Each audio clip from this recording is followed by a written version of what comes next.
Hasta luego. Está con nosotros el doctor Eirabedian. ¿Cómo le va, doctor? Buen día. ¿Qué tal? ¿Cómo está usted? Muy bien. Doctor, Muy bien.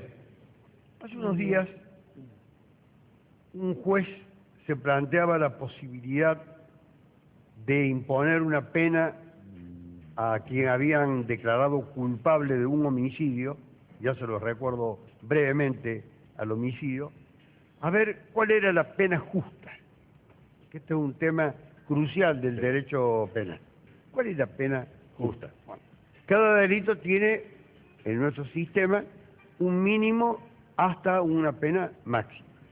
Hay corrientes de pensamiento jurídico, entre los cuales, por ejemplo, la encabeza un miembro de la Corte Suprema de Justicia de la Nación, que es el doctor Zaffaroni, que dice que tiene que haber un mínimo que arranque de un año, de un mes, y que sea indefinido hasta un máximo determinado, cosa que le permita al juez manejarse con una gran flexibilidad y no quedar atrapado en penas rígidas o inmodificables o estables. Por ejemplo, el abuso sexual con acceso carnal tiene de 6 a 15 años. El homicidio simple tiene de 8 a 25 años.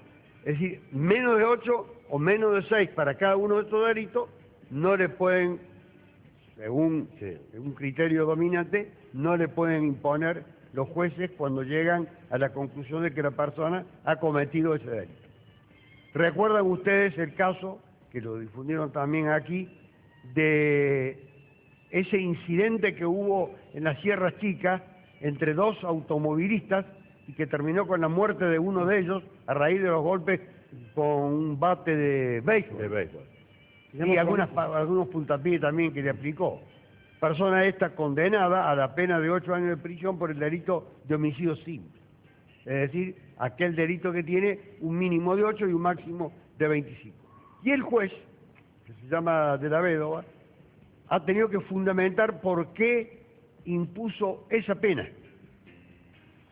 Y entonces dice, busqué a ver si este hecho era un homicidio preterintencional, es decir, uno que trata de causarle un daño en el cuerpo o en la salud, pero se va más allá de lo que se había propuesto y la persona muere. Eso se llama preterintencional. La muerte que no era querida, solamente quería causar un daño en el cuerpo o en la salud y sobreviene. Tiene una pena muy inferior a la del homicidio simple. No correspondía. Pensó en el homicidio en estado de emoción violenta, que también tiene una pena sensiblemente inferior.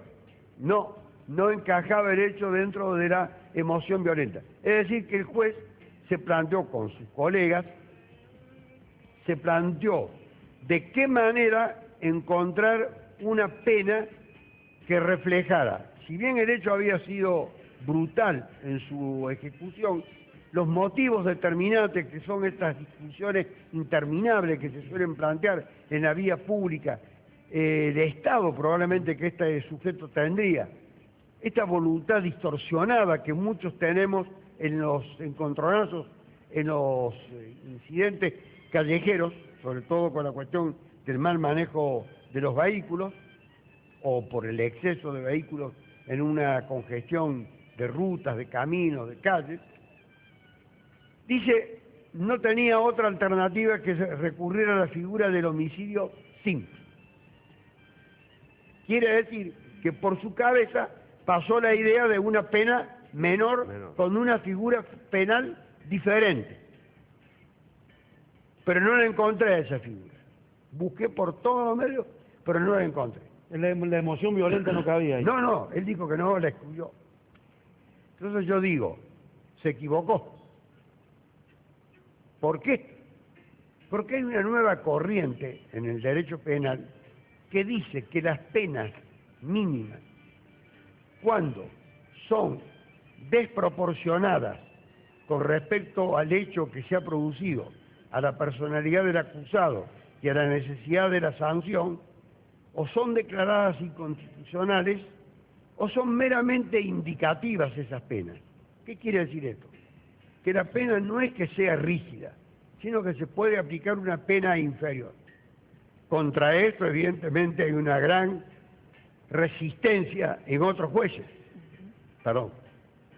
Claro, porque le aplicó, como decía usted, el mínimo. El 825 Aplicó el mínimo. aplicar el mínimo, claro. Pero es muy importante tener en cuenta esto de la pena indicativa. Estos jueces, que son de la capital federal, del Tribunal de Casación, la doctora Ledesma y el juez Slokar, discípulo del juez de la Corte Suprema Zaffaroni, a los que yo también sigo, dicen que esa pena mínima puede ser modificada y aplicarse en la figura del homicidio simple, pero previamente indicar que para ellos eso es meramente una orientación y no una imposición. Esto es muy resistido, muy negado. Quiero decir que en Córdoba existe la justicia más represiva de todo el país. Esto no tiene nada que ver con el gobierno, aclaro, es un problema judicial, no tiene nada que ver, aclaro, no tiene nada que ver con el gobierno, un problema de la formación de nuestros jueces, fiscales, asesores, etcétera, y abogados incluidos, lo que hacen de querellantes, etcétera, que piden unas penas monstruosas. Córdoba es la provincia con mayor cantidad de condenados a penas exageradísimas. Estaba por decir solamente exagerada. No, dije que me quedo corto. De manera tal entonces que hay que abrir el debate sobre si efectivamente es como dicen estos miembros de la casación, nuevos miembros de la casación en el orden nacional, tribunal de más alta instancia en materia penal, o es como dicen otros que para que tal cosa ocurra hay que decir que la pena de, por ejemplo, 8 años para el homicidio simple no responde al criterio que lo dice una sola palabra, proporcionalidad, porque entre el hecho y la pena tiene que haber una proporción. Tiene que haber un equilibrio. Y si el juez debatió en su fuero interno que esa pena era una pena exagerada, tenía que encontrar el camino. Pero como él está formado en una corriente que no es la que yo estoy señalando, dijo, no tengo otra alternativa que poner la pena de 8 años. ¿Qué hubiera pasado si le ponía 6 años? Hubiera habido un gran debate, llegaba al Tribunal Superior de Justicia por vía de algún recurso, y en el Tribunal Superior de Justicia seguramente que se lo revocaba. De todas maneras, aclaro, este juez es discípulo de miembros del Tribunal Superior de Justicia, de manera tal que nunca hubiese obrado de una manera contraria al criterio dominante en el Tribunal Superior de Justicia de Córdoba, que también se caracteriza por alentar a la imposición de penas exageradas. Duras.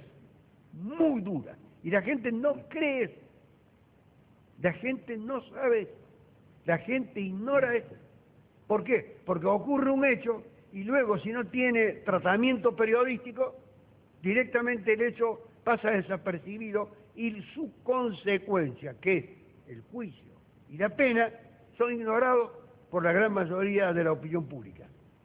Yo, dentro de la posibilidad que tengo en este programa, trato de esclarecer muchísimos de esos hechos y los difundo. Los que no tienen, este fue difundido. Difundido. Y tuvo un gran efecto mediático. Y ahora, creo que Frontera, la persona que falleció, pasó por este canal. Y ahora, Frontera. en estos días, se difundió, sí, los fundamentos, la voz del Interior publicó los fundamentos del juez de la Vedova. Pero yo le doy una respuesta ahora al juez de la Vedova en público, diciéndole, mire lo que está diciendo la casación en el orden nacional, los jueces Ángela Ledesma y Slokar, Alejandro Slokar, que están abriendo un gran debate en Argentina para que no haya esa represión indiscriminada. Gracias, doctor. Gracias a usted. Muy amable. Bueno,